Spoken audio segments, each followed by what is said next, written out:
Mic is on. The dream. All right, well, we might as well start. I was going to try to play The Power of Love through the microphone for you guys, but I don't have that, and the internet's bad. All right, hold on. Just talk real quick. No, it's 6 o'clock now. We don't have a minute anymore. It will get muted on the VOD. All right, well. You will make time. Don't need money. Don't need fame. Perfect. I'm going to be the only one doing whatever. I'm sorry, man. I'm not that into it. Hi, welcome to the panel. Here's the thing. ... Candid talk from veteran streamers. So what is that about? I'm sure a lot of you guys probably saw that, you know, it's all of us up here, and we've been doing Twitch for a while, and maybe thought we'd have interesting stuff to say. You're wrong. I'm sorry. If that was your expectation. No, there's been a lot of panels on everything, right?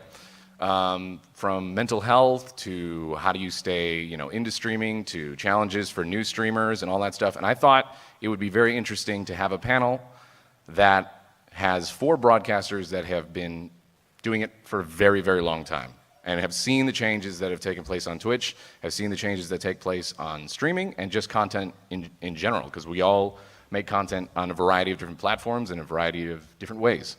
So I thought it'd be interesting to have 4 of us come up here, talk about a few points that I think are relevant or things that come up a lot when people ask advice and questions for people that have been doing it for a while.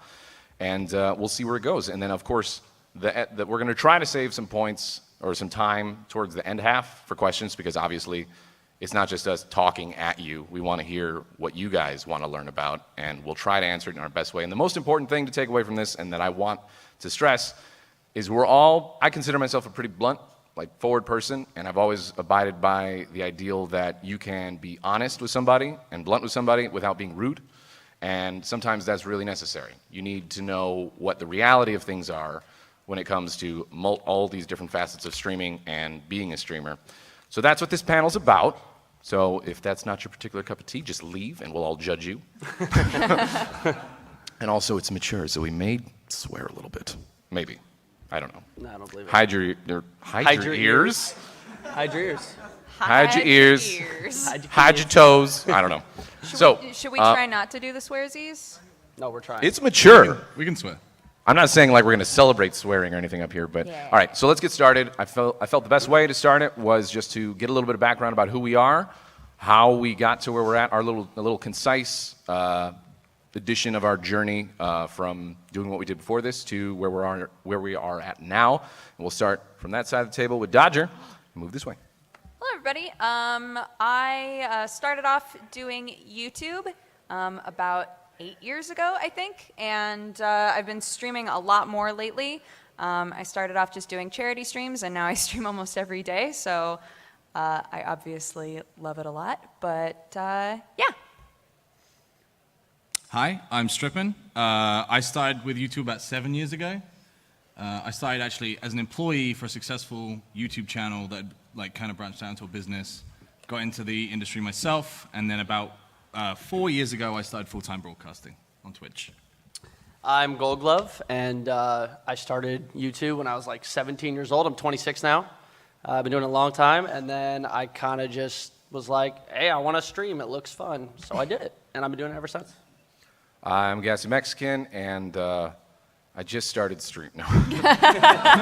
No. I'm not a veteran streamer. You've Much all like been them, fooled. I've been doing YouTube and stuff for a very long time, probably about the same time that Gold Glove. We both started very, very early. So it's one of those things, too, that people are surprised that I'm as young as I am. I'm 26 as well. Did you say 26 or 27? How old 26. Hey, all right. I'm the oldest I was so- person on this panel. What the Yeah, but the thing is, we look older, so we're aging To poorly. be fair, when I That's first, true. when I I look first like a saw babby Max on child. YouTube, I thought he was 40 years old. No joke. well, it's you like- had the beard when you were like... And also my voice is deeper, It's true. that kind of thing, and I always attribute it to I grew up with a brother who's 6 years older than me. But back on track, I started with Halo glitch videos, funny videos, and then that went into machinima.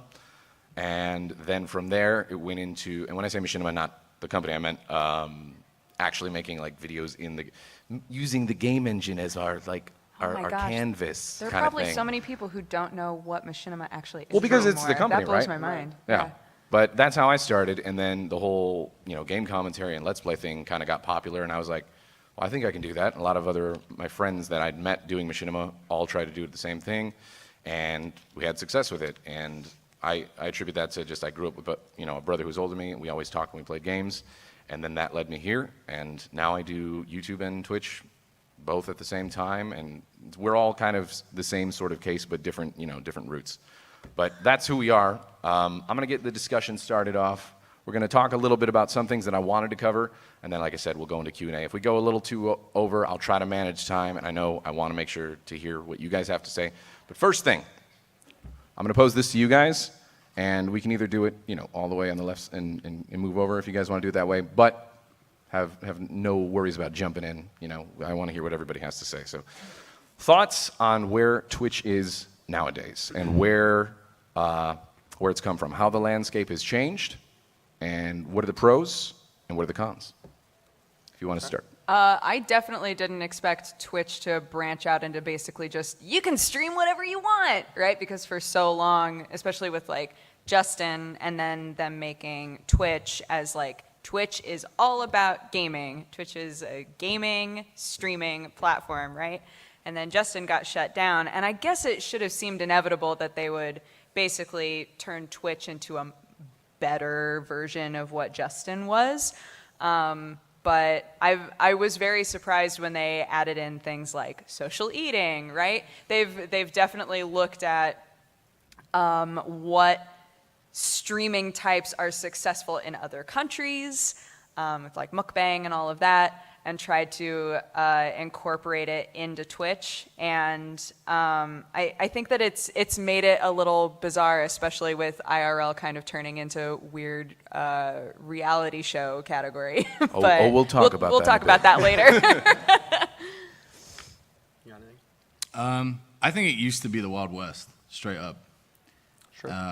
And now there's more like defined methods of success, and it's weird because as a streamer, you set up on this gaming site, and then obviously they start branching out, and you have to juggle. New people are coming to the site, but then there's like so many new categories, and it's quite hard to gauge when it's in a good place, I think, sometimes as a broadcaster, because we don't have that many tools. You can go away for a week and you can come back and you've lost 300 subs, and that's not a testament to you being bad, but you have no kind of material to gauge that, and I think that's where a lot of the stress comes from, especially in the long term. But yeah, I think it's definitely in a better place than it was. We have a lot more opportunities to monetize, a lot more avenues to monetize, and the platform itself is bigger, which gives us a bigger stage. Yeah, when I started streaming, it was actually on Justin.tv. I used Flash Media Encoder. It was like Yeah, me too. 500 kilobytes, something like that. It looked terrible. You couldn't even watch it. It was like me and like 3 other people streaming Call of Duty 4 back then. There was just nobody on the platform. Nobody knew that you could stream video games. And now everyone and their grandmother. I mean, there's TwitchCon. You're at TwitchCon. So it's obviously huge now. But everyone streams. And it's not just gaming now. Now it's IRL. And you can basically stream whatever and get away with it now. The platform's just a lot different now. It's hard to be successful on a platform that has so many people working their ass off 24/7. Totally. Yeah, if you take a week off, well, guess what? Someone didn't take a week off, and they're going to take your spot. So it's tough to stay relevant. It's definitely changing, but it is nice that Twitch has made it so it's much easier to monetize, make more money off of it, which obviously is a great thing when you're doing it full time. It's in the right direction, but there is definitely oversaturation. It's a little crazy. Yeah, you guys covered it pretty well, but I do want to bring up one point because I think, like you said, staying relevant and keeping things alive. What have you guys done, or talk about your experience in doing it for so long? Because that's part of the reason why I selected you guys. You've been doing this so long, in addition to myself, and we've all seen Twitch evolve. What are some of the maybe challenges or just things that you've seen that people do successfully or maybe unsuccessfully? Basically talking about adaptability, changing with the times, seeing where trends go and what trends no longer work. And you guys can just jump in wherever. Cool. Yeah, for me, I think, let's just talk about the most important thing, the game you're playing or what you're broadcasting. Back in the day, it used to just be Call of Duty streamers. Now you got PUBG. It really depends on the game you're playing. It depends on the category you're in. It really just depends on what you're doing, because some people are there to watch, WoW. Some people are there to watch Call of Duty. So it's just, you got to find your niche, I feel like. So that's the most important part. And Twitch is very much split into like two categories now, right? You've got people that play one game and they will just put their everything into that game. And then you've got variety broadcasters, which kind of float around. Maybe their personality is what attracts people and they play a bit of everything. And they're very much like very, very different types of broadcaster, even to brands and stuff. So. I was going to say it's tough because I think with like right in this last year, there are so many people doing tabletop shows, right? Yeah, Like D&D shows and stuff like that. That's exploded in the last year. And I think that it winds up being frustrating. Like we always say, whatever sounds fun, that's what you should do. Like you should absolutely, you know, build your brand on what's going to be really fun for you to do. And I think sometimes people come up with a really good idea for something, but then when that thing explodes, they're not necessarily the ones that blow up, right? I think that winds up being kind of frustrating. Like, how do you, if, you know, say that I had the very first D&D show, but nobody knew about it, and then shows like Critical Role happened and things like that, and you were just like, oh, all right. like how do you stay ahead of people who have more resources and things like that? I think that that's a frustration that a lot of people face. Yeah. I think one of the important aspects of that is trying to get game copies early is like such a huge one now. If you can get a copy of a game a day before launch, or you can get it so you have it for when the embargo lifts, like that can make or break a channel. Pretty much, I think nowadays, as a new channel, the only time I've seen a new channel really like explode into kind of like the top area of professional, like full-time broadcasters, is when they get that scoop on an early game and it kind of like lifts their channel up and stays there. That's been huge recently, which is why, you know, embargoes and stuff, like the whole Persona 5 thing was a huge issue for everybody, and being strict with coverage. Yeah, that's huge, actually. I mean, I've been dealing with early copies of games since early YouTube days. And I was a Let's Player. I like to play single-player games, and I'd be like, man, I can't wait for this game to come out. I'm going to buy it when it drops at midnight. And then you look on YouTube, and there's already an entire Let's Play of someone who got it early. And you're like, well, there's no point in me doing that. Especially, you know, when it's PewDiePie and he's got millions of views. It's Right. Okay, well, I don't know why I'm going to play that game now. Well, So it's nuts too, because it exponentially gets harder to be amongst the first people to do any given thing on YouTube Totally. or Twitch, because as the numbers of people that are streaming and doing it, it's just this huge net that's just being cast out there, and everybody. I mean, you said like early copies of games and reaching out to devs. I feel like that's a huge thing too, especially for people that are like maybe mid to like larger broadcasters, like, you know, that's kind of like bread and butter and things, and you've already established those relationships.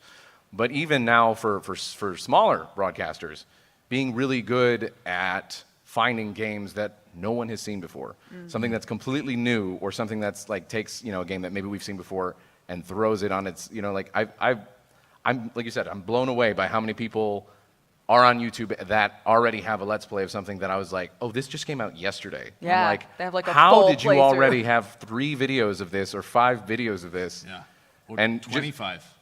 And that can be really, really stressful on us as broadcasters, like feeling like we constantly need to be, I mean, because again, being candid, we compete with each other, right? Sure. But we're all colleagues is the thing. Like we what's good for one of us may be good for another person, because we all look at and notice what everyone else is doing.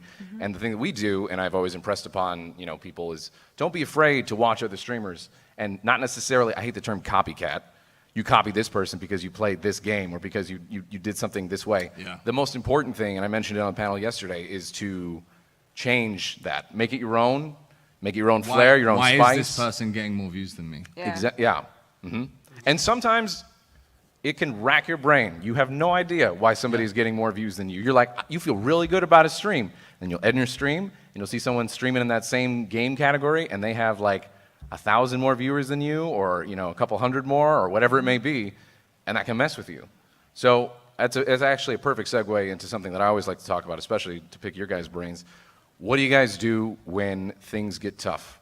What are some of the personal demons that come out, you know? And obviously share as much as you're comfortable with, but if you guys have anecdotes or anything like that, and then also to not, you know, bring down the room, what's some advice to you know, help people that I know have gone through it, because it's one of those things again, like last night I talked about it on the other panel, but it's crazy, and I think people need to realize you're not alone when it comes to all those thoughts you're having as far as like, why is my channel not growing? Why did I get this many viewers this time, but not so many viewers like the previous time? Everybody is so insecure, and I need you to realize that. Even the ones that you think have it all together. Shroud, Dr. Disrespect, they have the same things going through their minds every day. So, all streamers do that. Yeah. So we'll talk a little bit. Again, we could just go left to right or however you guys are comfortable. Just talking about some things that you guys have dealt with, whatever it may be, you know, because everybody likes to believe that streaming is all, you know, fun times and great, and you have the best job in the world, and we do. It's amazing to be able to be where we're at, but, you know, there's also the flip side of that. So. Yeah, I mean, like, streaming is so fun, honestly. As somebody who's done YouTube for a really, really long time, like, streaming, for the most part, is just like, you become so much closer with your audience because there's that direct interaction, right? I absolutely love streaming and seeing, you know, them react in a positive way to what I'm doing. I realized very early, though, that I needed to have good mods. Like, I needed to have a really good team of mods. And a lot of times when I'm talking with people who have just started streaming, they're like, I don't know what to do because people come in and they say all kinds of terrible stuff, and I don't know how to handle it. And normally, like, the first thing that I say is, you should find good mods, or at least a good mod, right? Like, depending on your size. Because we do have to have a thick skin, for sure. You know, you have to be able to see past the negative responses. You also need to be able to look at things clearly sometimes and say, all right, that was actually good critique for me, and not just take every negative thing as, I don't know why you're bashing me, right?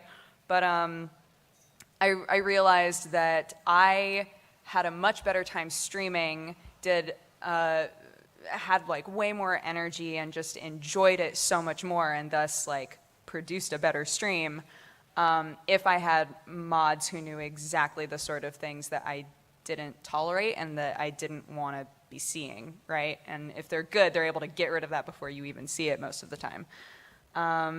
Aside from that, I think the only other thing would be that about a year ago or so, I was told that I was one of the top female broadcasters, which was amazing. I was like, really? That's so awesome, right? And I was so excited. But I've realized lately that I'm constantly worried that I'm not anymore. And it's like a really bizarre feeling because I don't want to constantly be like, you know, feeling like I'm in more competition with other female broadcasters than with broadcasters as a whole. But being told that, I'm now like, but I want to stay there, right? And I think sometimes I have to sit and look at the big picture of like, I want to be a top broadcaster, period, right? I want to work harder and be one of the best broadcasters if that's possible for me.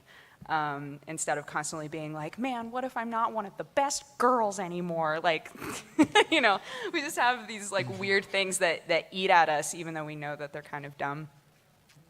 Yeah, my biggest demon is time off, and I know this is super common with veteran broadcasters. As an example, we got married this year, Dukes and I. Yeah, Thank you. I'm under new management. But the process of going to get married, I was the best man at a wedding, and then we had our wedding, and it took about 3 weeks to plan. And I would occasionally think, oh man, I've had so much time off, this is bad. And I think I dropped 30% of my revenue, like my monthly revenue in sub count and otherwise, by doing my own wedding. And it was like such a stressful thing in the back of my mind. And we actually didn't go on a honeymoon because Yeah, we haven't been on a honeymoon we because had we were lost like, we so need to many go back and subs stream. from time off that it was all, we were like, we have to get back to work. And so we did. So that's going to be in the future when we grind up again. Grind is like the perfect word to describe Twitch, really. And you hear that word thrown around a lot too, like, oh, on the grind and all that. And this is just a frank moment too, like of just people throw that word around a lot, and sometimes the people that say it, I'm like, are you really grinding? Are you though? Different definitions. No, and I say that too, not as like, oh, I'm looking down on these people or anything like that, because it's an interesting thing. It's an interesting thought process, right? That a lot of streamers do when you see somebody saying like, oh, I'm doing this, or maybe you're seeing them say like, I'm so happy that I hit this goal, and either you can have one of two reactions to that. You can be like, that's not that big. And I can say that as a veteran broadcaster because I've been doing it for a while. And you can also have the other reaction of, how did you do that so quickly? Right. Because from us, like, and I think this also translates to content made on YouTube and things like that, just content creation in general. It's changed so much. And I think one of the things that I've noticed the most is when somebody explodes now, they explode. Yeah. Like before, it was like you gained a little bit of traction. Sometimes you would have people that blew up quite a lot, but it makes sense, right? Because the whole entertainment industry in our side, in our corner of the internet, and what we do is just growing like crazy. It's new media, right? Mm-hmm. And advertisers and all these different companies are now starting to, I'd like to say like, maybe a year or so back, advertisers started taking it seriously, more seriously. Like on an actual, AAA advertisers would come out to us, and that never happened. And it was a very weird time in being a broadcaster and a content creator. Be like, wait, Sony wants to work with me, or things like that. And if you have something, if you have something to add in. Well, it's funny that you mentioned that. Like people explode now. 3 years ago, when a huge streamer was a huge streamer, he didn't have a big sub count. He just got a lot of viewers. His content was entertaining. It was about the content. And I feel like now, and I'm not trying to bash on any big streamer with a big sub count, because they're great entertainers, but a lot of them I feel like it's just a competition to get subs now. It's not about the actual car content or the gameplay or what they're actually doing on stream. I would say 3 or 4 years ago, I was in top 5 broadcasters on Twitch. I had the biggest number, or top 5 biggest numbers. Yeah. My sub count never exceeded what I hear now. It's ridiculous the sub counts I've been seeing on Twitch. And also hearing the sub counts of other people, and this is part of the reason why I have no problem with anybody that shares their sub counts or anything like that, but it's very much part of the reason my own interpersonal demons and insecurity and where I'm at and how I stack up to other broadcasters, even my friends. It doesn't matter if I know you or not. I don't show that. I don't show my sub numbers, because honestly, it would probably hurt my ego a little bit if I'm being completely forward and candid with you guys. And also the other side, which is a very big part of it, and I like to be very private about my finances. Mm-hmm. I think personally it's not something that is, everyone else's business. And when you know somebody's sub count, and again, like if people are comfortable sharing their sub count, that's fine. It's totally cool. I'm not knocking any of those people. But I personally am not. Yeah. Because I've noticed that people change the way that they treat you when they find out the ballpark range of how much you make. Oh, for sure. I mean, I even have people, because I'm not open about how many subs I have either, but I have people who think that they know how many I have, and then they do the math, and then they'll send me messages being like, I don't understand why you're doing this when you make X amount of money a year. And I'm like, God, I wish I made that much money, right? But yeah, I mean, when you don't have that public and it still happens, it would be even worse. I feel like. It's funny because I think we can all agree this is YouTubers. That's kind of how YouTube went. Yeah. YouTube started becoming all about your sub count. Like Social Blade and stuff, like guessing brands would only care about your sub count, and Twitch is just kind of a couple years in front, and the same kind of thing is happening. Like as the market saturates, like it did on YouTube, it becomes less about doing it for enjoyment, and it becomes more about statistics, and the statistics then focus on the money. And I even had a couple of brands at the con today. And they'd be like, hey, do you want to sign up for our streamer program? Cool, how many subs do you have? That was a question. Yeah. No, they would ask me. That's something that... I've been asked like, that too. That never like, used none to of be your really a fucking thing. business how many subs I have. What do you mean? Yeah, that never used to be a thing. Talking about how times have changed It's and how Twitch has evolved and how broadcasters, large or small, get treated. But again, that's how YouTube has been for a few years now. Like if I went to a convention and I was like, hey, this is my YouTube channel, they'd be like, cool, how many views would you say you get a month? I'm like, I don't know. Like that is such a broad question too. It's like, I don't know. It depends on the game that comes out. It depends on how much free time I have. It depends on... It's different every month, my dude. I don't know. Like content creation in general, anybody who's been doing it for a while knows its peaks and valleys. Yeah. It never is like, like forever. Yeah. And when you first start out... You learn that the hard way. You learn that the hard way. And when you first start out too, and for anybody that maybe is experiencing some growth right now, enjoy it, but also prepare yourself. Because it will stop. It will stop. Whether or not I'm not saying you're going to plummet, down into just being completely nobody knows who you are anymore or anything like that. Obviously, you have some traction, so take steps to sustain that traction. Yeah. And try to be realistic with the way you can do it. This is something I always impress upon people too. Be realistic with the time that you have that's free time that you can plan and stream and all that stuff, and especially if you're not full-time yet, and your regular life. What you have going on in your regular life. And this is a perfect segue. And I didn't mean to, but go ahead, add on to it. Well, I just think it's the balance is the most important part. But don't put your, all your eggs in one basket. Yeah. You're not going, like, even if you do have growth, it doesn't mean you're going to, I think the hardest part in terms of content creation is long-term, staying relevant for a long amount of time. It's the toughest thing. I've been around a long time. I've seen a lot of people who were absolute giants, even on YouTube when I was young. And I don't even know where they are anymore. Like, I haven't seen them in years. I think just long-term success is one of the hardest things to do in content creation. I think that's what people should strive for. Yeah. And to know that, like, there's those dips in growth you see when you're starting out, that doesn't change. No matter how long you are a broadcaster for, the numbers are bigger, but the dips are still there. Like, that challenge is going to be ever present in this industry. Yeah. And like I said, this is a perfect segue into what I wanted to talk about, which is managing having a life. Streaming and being passionate about the thing that we do and the thing that we think we do best, and our absolute passion, we can do it forever. And having a life, maintaining relationships, maintaining your health, maintaining your socialness. That's a dumb word. Your social life. No, being social, because human beings, as a species, we're social creatures. Whether or not someone's an introvert or not, there's always some person that you're okay talking with. And when you stream by yourself and you're so addicted to streaming, I think that's the proper term too, especially for people nowadays that are so hungry to gain success. It's an addiction. 100%. And it's as an addiction, you need to manage that. You need to figure out what makes you be detrimental to your health and all of these things. So I want to hear you guys talk about that. But also, if I don't use the bathroom right now, my bladder is going to explode. Leaving your own panel? Are you kidding?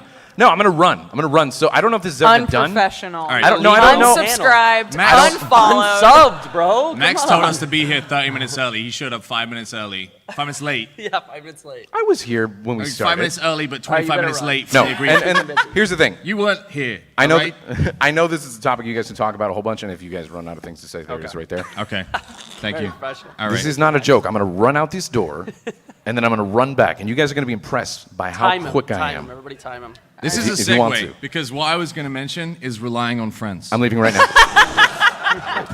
I'll be right back. I'm so sorry, but I'm going to be so fast. Go. No, okay. If you have to pee that bad, my dude, go. So the balance. The balance. How do you guys are married? Tell us the balance. I had a life once. It was long ago. I dream about it sometimes. Yeah, in the last year or so, I've been trying really hard to have it be like, this is when I start, this is when I end, and then I go home and I cook, or I hang out with my cats, or I boring, That's just not a social life. normal life stuff, stuff. yeah. But it's like self-care, right? I think I don't know. For me, like, both Sam and I, we wound up feeling really odd at a certain point working at home. So we actually wound up moving to an office building with a bunch of our friends that are streamers and YouTubers, so that we kind of had that business social interaction where we were seeing our friends, but we were also getting our work done. You would just you would interact with someone just walking into work, Yeah. as opposed to waking up, getting out of bed, sitting on your computer, and then that's it. It's better then going for back to self-motivation as well. Yeah. It's tough when it's that convenient. You're like, I'll just lay in bed for an extra 30 minutes. But when you have to actually go somewhere, make an effort, go to your job. And Yeah. you see this with a lot of veteran broadcasters too. They're moving to an area, right? Yeah. Like they're moving. There's a lot of streamers moving to Portland, and a lot of streamers moving to Texas, and they're moving to areas where Hey! All right. That was pretty quick. That was quick. Yes, I wash my hands, feel them. They're still No, wet. I'm good. I'll pass on that one. So Max, we've moved on to a new question. I'm kidding. Hey, nice. We're 1.5 minutes? That's pretty good. You guys timed it? Now I can drink more water. There you go. Where we at? I was talking about streamers. Our friends, we've actually all got a building together where we interact in the workplace, and it helps keep that social aspect going. There was a point where I worked from home, and I got real depressed because I just wouldn't see people. It would just be like, get up, work, go sleep. But we're saying there's definitely a trend now with veteran streamers where they're actually moving to areas with other streamers, so they can socialize with people that kind of share their passion and also understand the work hours and the complications. I think the work hours are very important. Being able to hang out with your friends that are also streamers, it's like you usually take the same time off, especially if you're friends with night streamers. You can hang out during the day. Most people, sorry, my voice is, I'm cracking like a 13-year-old boy. But if you hang out with late night streamers, you're going to know that your friends probably aren't going to be, working during the day, like most people who have normal jobs. So that's huge for me. Like all my friends, we can hang out, at weird hours, which is great. Balance is really tough for me. Like that's something I've been struggling with for over 2 years. I like he said earlier, I got addicted to streaming and success. Me too. And my numbers were growing exponentially, and I just loved it. I only wanted to make videos. I only wanted to stream. And then I noticed it affecting my health. I noticed it affecting my personal life, my family. I never saw my mom or my dad. I didn't talk to anybody. My stream was great, but I was unhappy in pretty much every other aspect of my life. And I changed that. I did. And my numbers have taken a hit for it, but I'm happier for it. And I had to find my balance, and I'm still struggling with that every day.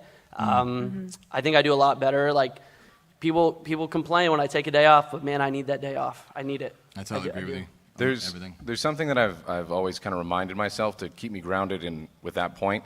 And it's the question that I always want to pose to you guys and to everyone here is, what would you rather have even in life? Tremendous success. You are the peak and the pinnacle of what you do. Or happiness. Yeah. It's very hard to And get being both. successful still. Yeah. You can still be successful and have happiness. For me, and that's a personal question, you need to answer that for yourself, what you want out of life and what you want out of streaming. Would you rather, put everything into streaming and then watch everything potentially fall away to the wayside, or still be happy and still be successful, but not have your health fail, not have your social relationships fall apart, not have, your pets be neglected, not have, all these things. And for me, the way I came to the conclusion of I want happiness, because as I mentioned this before, and there's a lot of stuff that I keep saying that I've mentioned before in the past, because I think it's still relevant and important to hear, is I used to upload 3 videos a day. I used to stream also in that same day, 6 or 8 hours throughout the entire day, and then there's no room at all for any of that, for socializing with your significant other, and making sure that you're eating right, because you can't eat right because you need something quick, and what's quick, usually it's fast food. And we do that too. We still do that. We still do that. Yeah. Every day. I do eat it. terribly. I used to be hot. I did. I never was. I was so. like 22. Yeah. Life was good. Look at you now. Look at your beard. You were just telling me. Don't look at me.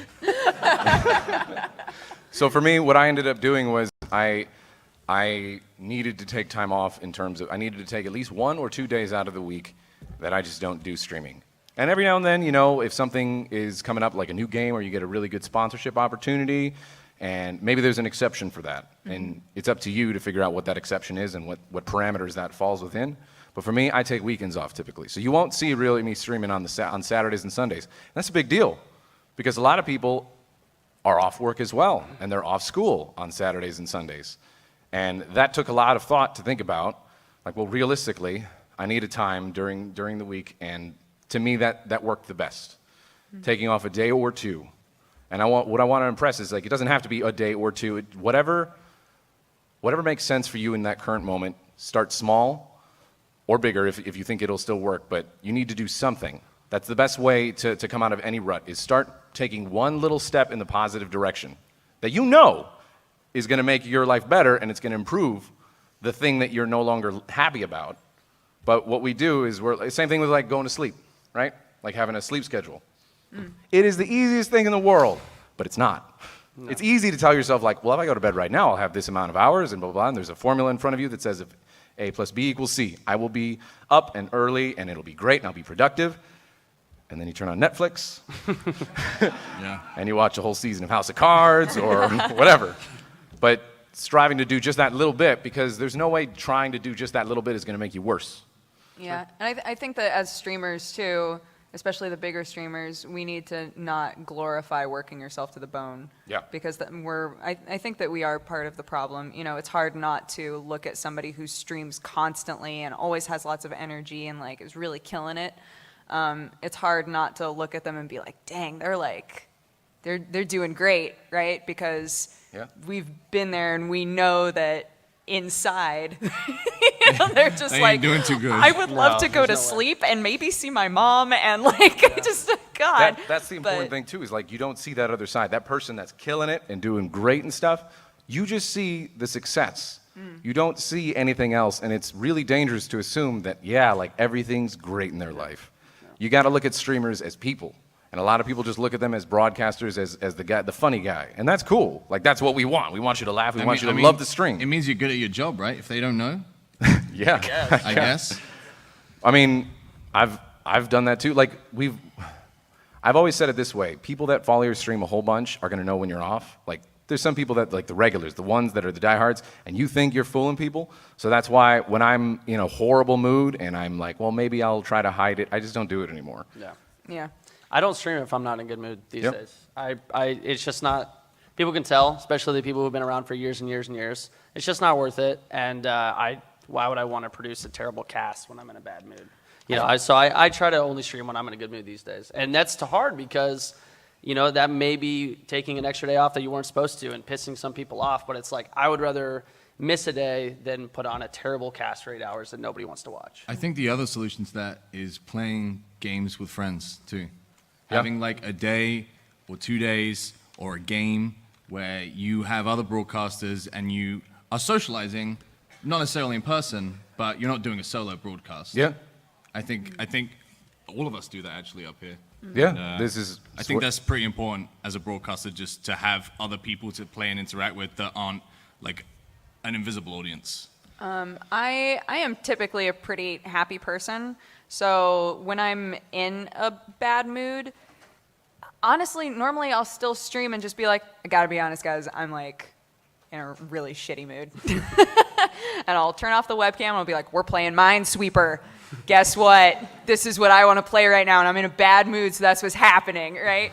And the views are way lower, right? But like, it's fine because I feel like if I'm being straight up with them about the times when I'm in a bad mood, you know, then like I don't know. It Makes you more human. Yeah. Yeah. They don't look at you as She's the like best of us. She is. She is. No, I mean it's a lot of viewers don't do it, but they do it. They look at you like a entertaining monkey. Like, monkey, dance for me, please. Like, you should be on at this time. I'm waiting, monkey. Come on. It's tough. It's like I'm a human. Like I'm a real boy, Dad. And the thing is too is like, for me it's and I know that you all can relate to this too. That sense of letting your audience down is the worst feeling in the world. And I know you guys tell us like you can't let us down. Like you're awesome. You've helped me so many times, and I want to let you guys know that you help us too. Yeah. Like if we're maybe we're not in the worst mood ever, and it's not the worst day we've had, but maybe we're having some thoughts that go on in our head in terms of like, well, this streamer's doing what I'm about to do way better. Why am I even gonna try?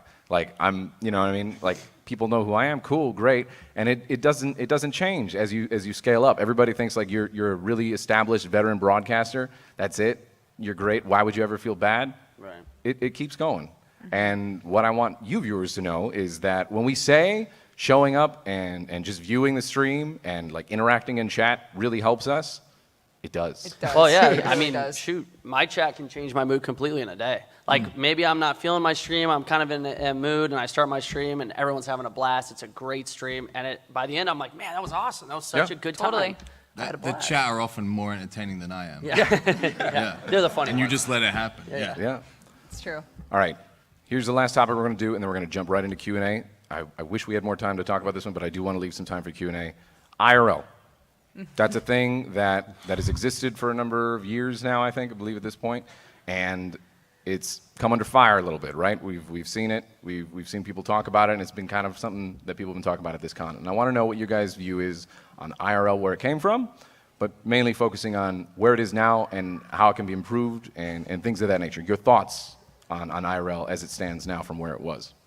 I like IRL streaming. I mean, I'm not an IRL streamer. I'm boring, so I just sit around. But you know, I enjoy it. I watch it. I think it's fun. There's a difference between being an IRL streamer and just shoving a camera in someone's face and expecting them to dance for you, for your viewers, or waiting for something bad to happen so that you catch it on film. I don't like that. You know, and that's been an issue even here at this TwitchCon. Some IRL streamers don't know personal boundaries or personal space. Yeah. That's really my only gripe with it. But other than that, and it's important. I feel like on this I can speak for all of us. We don't dislike IRL. You know what I mean? Like talking about it is not saying like, oh, IRL's the worst now. No, it's just like as anything becomes more popular and more, you know, people are trying it and innovating on it and trying different stuff, you need to establish some good practices. Kind of thing, and I just want to hear more about what you guys think would be, you know, kind of common sense things. Well, things that you think would be common sense, like not shoving a camera in somebody's face. You know what I mean? About IRL specifically. If you want to jump in over there. Yeah, I mean, I pretty much completely agree with Goldie. There are some streamers, and their shtick is like, I'm gonna harass this guy.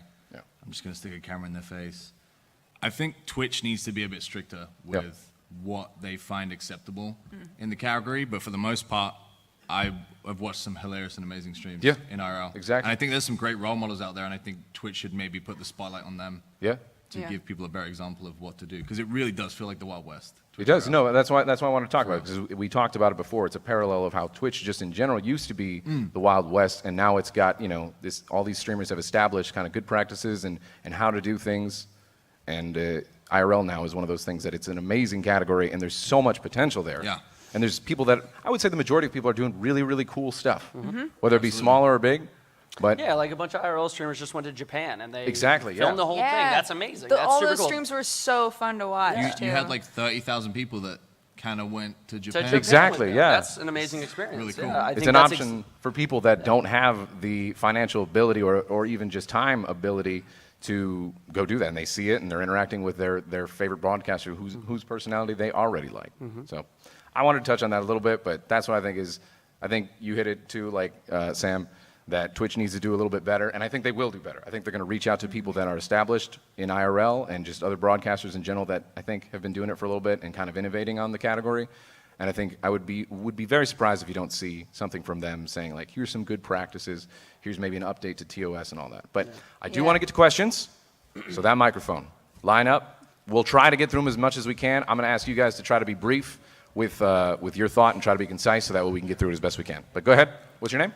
Western. First, I want to say thank you for opening your lives to us. Awesome. That's what we do. And my question is, obviously all of us know what streamers and Twitch are, but there's a lot of people that just have no fucking idea what it is. Yeah, there it is, that curse. And do you think it's like in your favor, or it's kind of swimming upstream when you try and do something like your taxes or get a car loan? Like, is it easy to share income statements? And is there infrastructure there for entrepreneurs like yourself?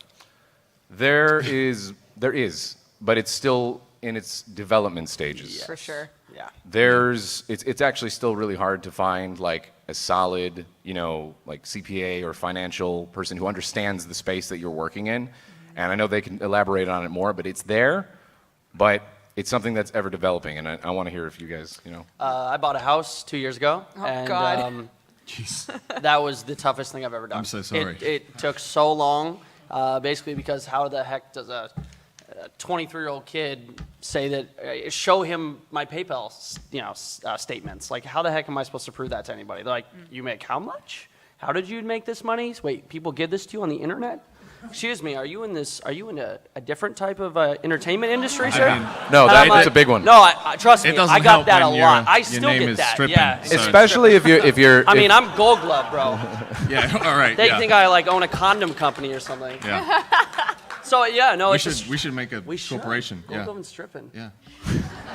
online entertainment. Trojan, are you watching this? Winku, winku. No, but it's definitely developing.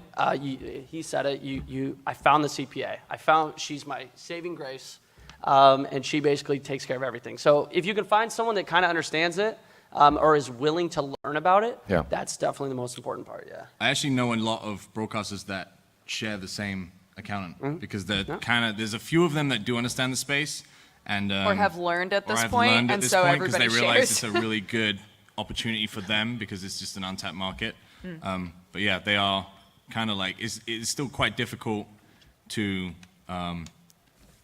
do stuff in modern society when no one knows how you earn money. I mean- and explaining it is just trying to ride in a fucking taxi and they ask you what you do, Yeah. and then the rabbit hole for the taxi ride is unbelievable. I would Question rather after say question. I'm a lion tamer than try and explain That's what's straightforward. Yeah. That's Yeah. like, oh, he tames lions. That's crazy. Wow. Yeah, I was gonna say. I mean, it's not as bad as trying to buy a house. Although we've looked into that before, and it's a nightmare. So congrats. Thank you. Even when we were trying to rent, like she was coming back to us over and over, being like, "Are these real like receipts from a company though? Like, because they look a little fishy." And I was like, "I don't know what to tell you. Like, this is what I got." So. But yeah, to summarize, it's out there, but it's still developing. Thank you. Thanks for the question. Thank you. Yeah, clap if you want to. Go for it. Also, thank you for opening up your lives. It is interesting and awesome to hear. As a very young broadcaster, I know there's probably other people in the same vein. I would love to know more about some of the things that implied for networking. I've heard a lot of people say, A, get your schedule set, and B, network. And so I'd love to know kind of from a context of when you were younger broadcasters, what you did to be able to give to people in a no self-promotion world. Obviously, you want to hustle and you want to do what you can, but I'd love to know more of the context for how you guys networked whenever you were getting started. I think my best piece of advice with networking that I've said to a lot of different people that ask, and I think it still works, is just people have gotten so concerned and obsessed even with grinding and trying to like network with this person because they have a big viewing people as people and being genuine, like recognizing that they're a person, you're a person, and you can still talk to somebody. For instance, if you come up to me and you just shove a business card in my face and you just say like, "Hey, this is me, blah, blah, blah, blah. Okay, bye." I'm never going to watch your stream. I'm just not going to do it. I might take the card, and I have taken the card. Candid speak, see? I'm being truthful. No, I have taken the card, but it's a world of difference if you come up to me and you talk to me like a person, and you say, "This is what I love what you do. You know what I mean? I take a lot of inspiration from you, and I wanna try to learn and do better. And if you want to check out my channel, great. But if not, no worries. That kind of thing. Yeah. You leave no stress involved. There's nothing attached. It's up to us. And yeah, Dodger, if you want to jump in. I was going to say, we were talking about this on a panel earlier today called Streaming and Social Media. We were talking about how we're much more, if it's like in a stream situation and we see a fellow broadcaster like in our chat, just like hanging out, enjoying the stream, interacting with people, like that's really awesome, right? To have people just like tweet at us and be like, "Hey, that was super cool when you were playing this game. Did you know this about the game?" And you're like, "Whoa, that's awesome. I didn't know that," right? Just, yeah, building off of what Max said, just like connecting with people as people, connecting with people who share your interests. It's going to be a much more natural way for interest to take hold rather than just being like, "Retweet this, take my card, Yeah. bye." There's nothing wrong with business cards. There's nothing wrong with wanting to network and stuff No. like that. But I think, especially now, since as stuff becomes more competitive and the market of just being a broadcaster becomes more saturated, people have become more aggressive in that way and maybe they don't even realize what they're doing. You know what I mean? They've just seen other people do it and they think that's how you do it. That's common practice. Well, I'm here to tell you that from a larger broadcaster's perspective, people that have done it for a while, not even large broadcasters, people that are just, a little bit established or whatever, treating us like people, and having that conversation, allowing the other person to talk and have a dialogue that two people are actually having a discussion rather than just being talked at. I would say honestly, most of the relationships I've formed with other people on Twitch have been events like this, Yep. and I've just had a drink with them at the bar, and they were super cool, and I was super cool, and we stayed in touch. Yeah. It's as simple as that. So So hopefully that helps. But thank you for the question. Thank you. Thank you. Yay! Hi. Hi. Hello. I'll continue the trend of thanking you guys for sharing, just because that's becoming a thing. So I've heard a lot of people talk about, streaming is not for everybody. There's demons involved. Like, it can be really tough. And what I keep wondering is, as you guys were transitioning to becoming full-time streamers, did you struggle with concern about the job security of it? And, what would happen if you decided you didn't want to be a streamer anymore and then you wanted to go back into the workforce and have to explain, like, oh, my last 3 years were, as a streamer, like, how do you explain that? And, like, do you guys worry about that, or did you when you first started out, and how did you kind of handle that? I think probably all of us think about Yeah. that a lot, right? Still. With YouTube right now, like, people who are making great money are making no money right now on YouTube, and it's been like a huge stressor for people who are entirely YouTubers. I think that it's always good to be really realistic about, like, this is an incredible job that we are so blessed to have, right? But it's important to think about, like, what would I do if it fell apart? Like, what would be the fallback? So yeah, I think that that's something that we think about all the time. Yeah, that's something I think about all the time. What if Twitch just disappears? What if YouTube disappeared? What am I gonna do? I'll be honest. I was 17 when I started. I focused on YouTube before I focused on college, and I dropped out of school. I don't have a degree. Granted, I've been in the video game industry for a very long time. I know a lot of people. I've done a lot of networking. Yep. I know a lot about it. So worst case scenario, maybe I could get a job at a video game company. I'm not sure. I think Yeah. networking I is the think- the security blanket. That's the only that we security all blanket work I on. have personally, and I'm sure. some Yeah, I people was gonna. similar. That's the thing that I was gonna say. For us doing what we do, we've acquired a certain skill set, right? Of being presenters, of being people that understand the space, even just technically understanding how to set up a stream and good practices to set up a stream that's solid. You know what I mean? That Yeah. kind of stuff, and then networking with people that work at, say, Ubisoft or any other game company or things like that. We have a network of people that know us and know our reputation. And that's another thing that I want to go back to as far as networking, because people will remember that you were that person that was really, really pushy, even if you changed. And then it becomes you have to try to repair the damage that you may have done. Yeah. So another thing that's important and I want to impress upon you guys is, I'm not just saying be genuine because that's the good thing to do. Be genuine because it's a good business practice to be genuine. And it ensures that maybe you have the longevity of a career because people recognize, hey, this guy wasn't a dick.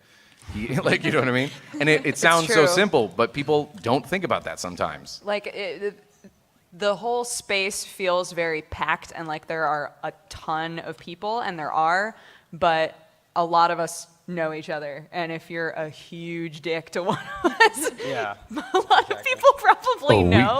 Everyone knows. So Everyone knows. Everyone knows. just like keep that in mind. Almost fell off the stage. If you go to take a piss in the middle of a Yeah. Listen. panel, God. Yeah. Like, let's circle People back will to remember that for North a really remembers. long time. that reminds me of a thing that I always tell people too, is just recognize your faults, and I just want to apologize and recognize that I have a really bad bladder, and it's not, I control it a little bit, but sometimes Can I admit something? I have needed to pee really bad for the last half hour, but I refuse to go because then I'll be max. Do it. So you can't make me feel bad about going to the bathroom. It felt so good. Thank you guys. thanks. thank you.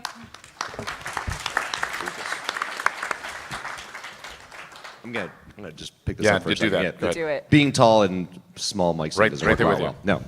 My name is the Big Shakuna. I have a question for you guys. First and foremost, to echo everyone else, once again, thank you for the countless years of entertainment and for everything you do for the community. It really does mean a lot, so thank you very much. My question to you is, I've been a broadcaster kind of on a small side for about the past 3 years, and I found myself in a very, very big, I wouldn't say depression because that doesn't really work out well, but I've just been at a point where I'm just flatlined in terms of my growth. Yeah, just a really, really bad rut. And I think I've kind of just over the past 2 days of this con and speaking to other affiliates and even some smaller partners, it seems to be like that happens like right around this time where you just kind of hit that sweet spot where it's just like, this is as good as you're going to get, and maybe you'll move up, maybe you won't. So I guess my question is, and kind of to offer some advice, either anecdotally or otherwise, what would you say is a way to kind of work yourself out of that funk? Is it just taking some time out and kind of focusing on yourself mentally, or is it something completely different? I think it's trying something new. I think everyone here has been in a rut at some point. For me personally, I was in a rut on YouTube when I first started out. I was getting about 3,000 views a video, which is not enough to sustain myself. But I kept doing it and doing it and doing it, and then lo and behold, DayZ came out. And I was like, man, I really like this game. I'm going to play it a lot. And everyone loved it. And I blew up with DayZ, and then GTA 5 came out. And then I was like, well, that's all she wrote. It's just I was at the right place at the right time. I was in a rut, but I just stuck with it, tried to change some things up, play some different games, and it worked out. Yeah, I've absolutely had like entire years where my sub count has not changed at all. And you definitely start to think to yourself, maybe this is me now. This is as good as I'm ever going to be. But it is good to have some like me time where you say to yourself, am I still having fun? And if not, what can I change to have more fun? What can I change to like improve the energy and the quality of my stream for myself, not necessarily like only thinking about chat, right? Because they'll feed off of your energy, and if your energy is really positive and you're having a really good time, then they're going to notice that and they're going to want to see more of that. So I've tried to do that fairly consistently. Like, am I happy? Am I good? All right, cool. Well, I'm gonna be real with you. I'm gonna say that there is absolutely a high element of luck involved in being a successful streamer. Much like a professional athlete or anything else, you and I could be the same person with the same quality stream, and one of us makes it because luck. yeah. And so take risks. Take those risks. Because that's Recognizing- how you get the big break. Yeah. Recognizing that luck is involved and you might not make it is incredibly important, and also making sure that you still like Brooke said, enjoy what you're doing, because that's the thing that's going to carry you through the ruts. And you made us feel good by saying thank you, so I'm going to say you're doing a good job already by coming to this panel and asking, because so many people don't like asking for help and they're proud, me, myself included sometimes, you know what I mean, and all of us need help, but we don't ask for it, right? So commending you for getting up to the mic and Yeah, talking. thank you. Yeah. You got it, man. Thank you, appreciate it. Thanks for the question. Thank you. I'm gonna do the same as him. 'Cause Yep. I'm just a Tall people stall. problems. So I'm gonna say thank you guys as well. I feel like it's a very good thing for especially big streamers at home to hear it. Maybe someone like Lyric who definitely needs to take another day off because he's sometimes, you know, he gets in moods, but he's definitely a great streamer still. My question is a little bit more about next month. There's a vote for net neutrality. Do you guys think that's going to hurt you if it gets voted for and it gets to where net neutrality is going to be a thing that might cost a little bit more to stream a lot more, or a little bit more for people to watch it? Do you think that might hurt Twitch or your guys' ability to stream? Short answer, yes. Absolutely. God, it would hurt everything. Terrifying. Right? I mean, we want to believe that everybody will make the right choice and not let that happen. But it is important for us to actively like talk about it and let people know that it exists and it's something that we don't want, because it will affect our entire entertainment industry. Yeah. And if it doesn't affect us, it's going to affect you guys and the viewers, Yeah. and just, you know, having access to Twitch in general. I mean, that would ruin Twitch. Yeah. Yeah, and it's important too. Like, and this panel is being streamed too, so anybody watching too, like, know that. I think a lot of people feel like it's not going to happen because it hasn't happened, but then when it does happen, it's too late. So if you see those things, those legit avenues of voicing your concern, saying, "Hey, we don't want this," do that. Yeah. Be proactive about it. Myself included. I need to do that as well.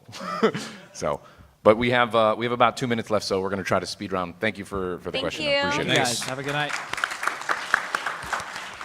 Hey guys, thank you for talking. I had a quick question. I'm mainly more of a YouTuber than I'm a Twitch streamer, and the way YouTube's been going lately, that might not be a thing anymore. So on YouTube, there are different things you can do for the SEO, like you matched, like 4 keywords linked from outside websites and stuff like that. On Twitch, other than joining, 3 groups, I'm part of like Salty Streamer, Mario Maker, No Sleep, and that's pretty much it. Is there anything else you can do other than just getting a higher view count to just move your, broadcast up to more the top of the game that you're playing? Find unique games that, like I said, that goes back to earlier how a lot of people are trying to they build the craft of of finding games that no one else has found before. And even if it's something that somebody has found, you think you're going to have fun with it, and there's potential for that game to grow, try it out. Take risks. Do it. There's a lot of trickle down on Twitch. Yeah. I would say a lot of streamers become big because of trickle down. So, for example, Lyric plays a brand new game that comes out, and there's 4 people behind him. As soon as Lyric goes offline, if those viewers want to continue to watch that game, it's going to trickle down to the 4, the bottom streamers below him. And that may be you. You never know. I actually read a comment once. One of these streamers, he told me that he was playing Gmod the same night that we were actually during Fucked Up Friday. And we all got off Gmod, and he stayed on, and all of our viewers went to him, and he said he went from like 12 concurrent to like 1,000. Yep. And he said, and he's like, it literally made my channel. Like, I love it. And that was his success. That's how he got it. So it's possible. Avoid oversaturated things. Don't stream League of Legends in the day. Don't do it. Don't do it ever. Or in the night, maybe. Or ever. And as we touched on earlier, trying to get early access to these games or play them on release day is always a good opportunity for you as a broadcaster. Thanks for the question. Thank you, man. Thank you. We're going to try. We're already at 7, but we're going to go through it. We're going to try real quick, bite-sized. Hey guys, I'm gonna make it quick. So, algorithms have changed in 2017 and going on beyond. I mainly do YouTube, but I started streaming 3 months ago, and as a small channel growing up, because I am seeing some growth. Is there any quick tips if you guys were to start over on all your careers? You would give to modern day algorithms and growing your channel from scratch? It's just any tips whatsoever. Dude, if I had to do it again right now, I wouldn't. Yeah. It's so much harder than it used to be. I would just be a barista. Here's It's hard. I would do it again, but I would be an actual character. I think Doc's doing it right. I'm being not yourself. What would it be? Like What would just, it be? Yeah, what Off would the your top. character be? I don't know, but he can Mr. say Nice anything. Guy? Yeah, yeah. It could be a retired Dr. adult Respect. entertainment. I like it. I'd be the nicest like dude it. on Twitch. All right. Perfect. Yeah, no, I would say for actual like bite-sized answers that I tell everybody, recognize it is oversaturated. Don't get too down on yourself when you have people that maybe aren't watching you. It's like 0 to 1 to 5 viewers. Use that time to get comfortable behind the microphone, being in front of the Totally. camera, True. because nobody's a natural at that, regardless of what they might want you to think. We still improve and figure out, our flaws and stuff like that. So use that time that people aren't, watching necessarily them as much as you'd like to improve on your craft and finding out what your niche is maybe going to be. Watch your VODs back, skip through them, and find out, okay, I could do that a little bit better. And you have to just shift your mindset into self-improvement and using that time to get better at casting, because if you're just down on yourself the entire time and somebody comes through and they do watch you and you're negative, they're not going to come back. That's true. Yeah. So. One more thing. Gold actually started my channel because I actually found, I got into PC gaming 2 years ago, and I found you playing DayZ. Nice, man. And I kind of based my channel for that. It grew, and then I started expanding out. I just want to say you're like a great inspiration for me. Oh, since thank you so much. started Awesome. I doing all appreciate that. it. All right, one more. We got this. Hello. So hi, my name is Diab. I have a quick question. What I could ask too if there's time, but what's the best way to market yourself and to advertise yourself, either via social media, any other websites other than Twitch and YouTube and stuff like that? What's the best way to market yourself and then make yourself presentable to devs and other people to get those early games or to get access to whatever they can offer you? I would say be open. Be Yeah. open to everything. Don't sit on your Twitter and bash a product. Don't say, man, this shit sucks. Like, I learned that the hard way. Actually, look, it's Candid Talk, right? It's Candid Yeah, Talk, yeah. yeah. About 3 years ago, I made a comment about a phone, an HTC phone that I had when I was like 17. I was like, it's a piece of shit.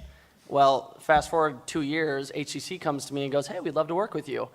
A month in, they go, actually, never mind. We found a tweet. You're gone. So I didn't get to work with them. Dang. And I was like, well, lesson learned. So I would just say be open to everything. Don't bash things publicly. Keep it to yourself. Try to I would make it obvious the best ways to get a hold of you as well.